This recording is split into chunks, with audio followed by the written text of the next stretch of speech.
Good morning. My name is Wolfgang Kirdorf. I'm a serial entrepreneur, business angel, and coach, and I want to talk to you about talents. Representation is called If the Square Doesn't Fit the Round, how to find and cultivate unusual talents in your company. Whenever there is a job, and there always is a job first, people start looking for the perfect candidate for that job. The thing is, this is a classic lock and key situation, except locks and keys are manufactured to fit. People and jobs are not. People are square. They have edges. Jobs are round. So what happens if you try to put a square piece into a round hole? Right, the edges get clipped. If you try to put square people into round jobs, you cut off the edges. Something is missing. Even as a toddler, we learn that square pieces don't fit into round holes. People have to get accustomed to a shape or character that they are not. How can a person be happy or satisfied if you cut off parts of his or her personality? It's like cutting a parrot's wings. This is what happens if you cast a person into a job description. You cut his or her wings. There are only 4 possible outcomes. They bore out, they burn out, they leave, or they die, inside and or outside. It doesn't have to be like this. Good people leave because they just wouldn't fit a job description that was made up by someone in the first place. And sometimes it's hard or impossible to find someone to fit your job description. Actually, this is getting harder every minute. Maybe we need a change in perspective. Sometimes the mind isn't able to see what's right in front of him.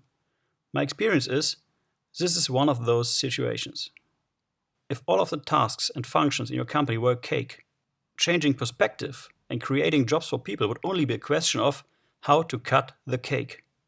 Why not have the person first and then create the perfect job? That way, we use all of the person's skills and talents, and you can leverage all the people power you already have. We will come to this later.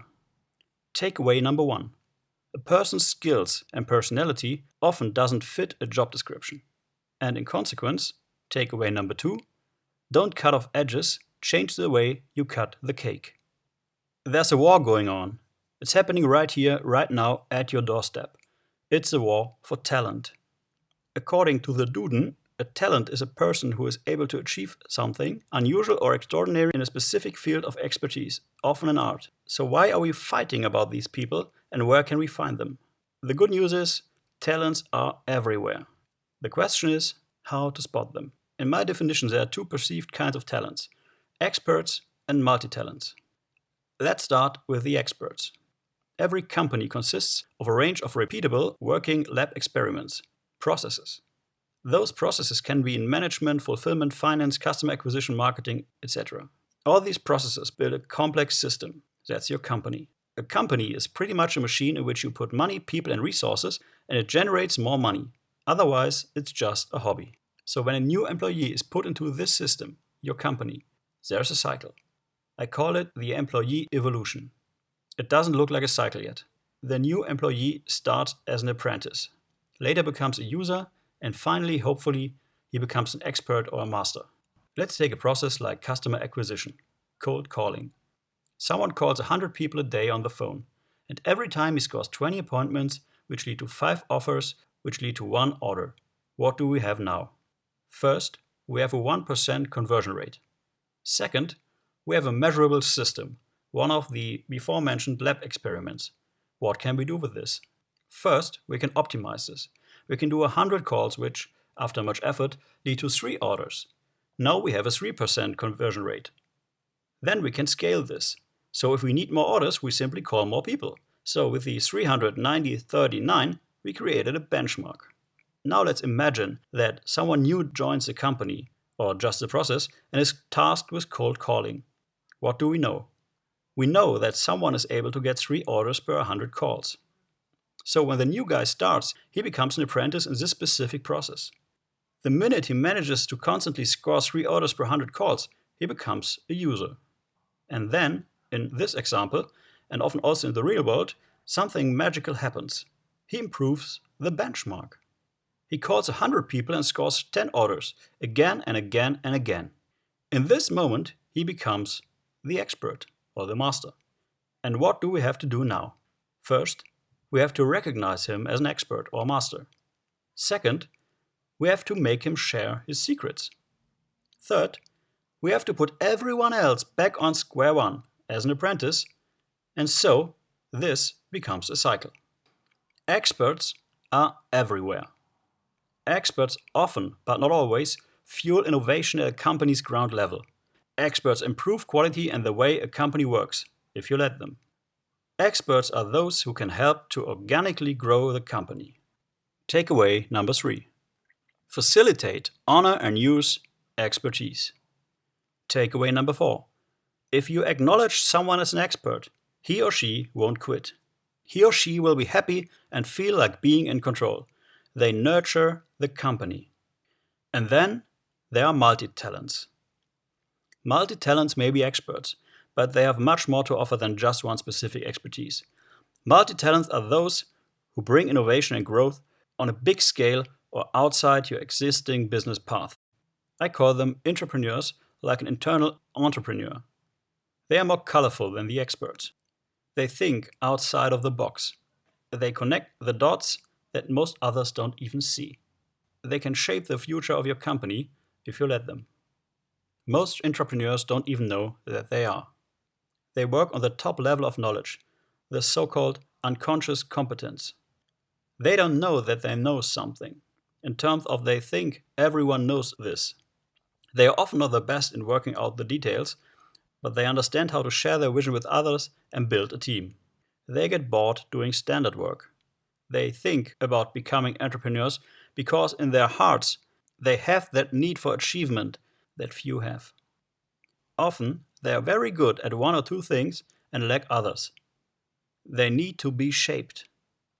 We are looking for someone who has a unique ability, or has a strong passion, opinion, or vision, or is very good with people, or is difficult, or is all of the above. Most people were never given the freedom to grow. As a manager, it's your job to give your talents that freedom. Eric Schmidt, ex-CEO of Google, says, everyone needs a coach. A talent as much as every human being needs a coach. Top athletes have a coach. Top performers have a coach. Your job as a manager is to identify potential talents, make room for their development, and encourage and develop them. Be the coach. You have to constantly push your talents out of their comfort zone. Those guys and girls want to achieve something. They constantly need a challenge. Find out what really is his or her talent and help him or her to overcome their weaknesses. It's often just one or two personal traits that keeps someone from achieving something truly great.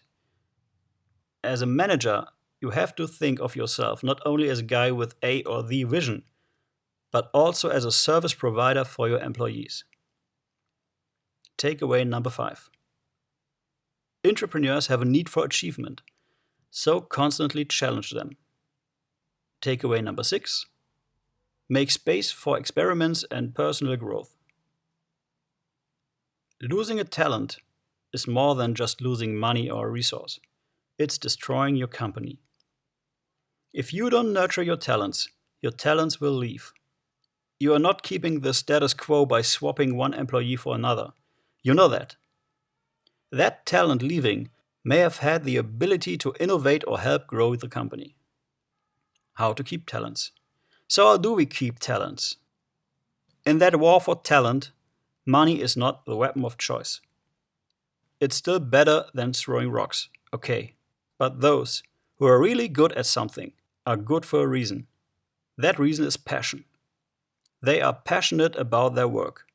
So money is not what their work life is about. It's about following a powerful vision. It's about meaning. It's about being recognized. It's about freedom. It's about fulfilling a dream. It's being human. It's shaping the company instead of just working in it.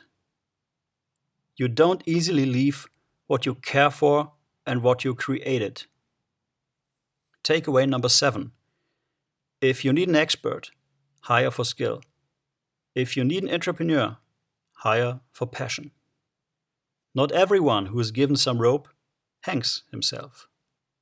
Thank you for your time.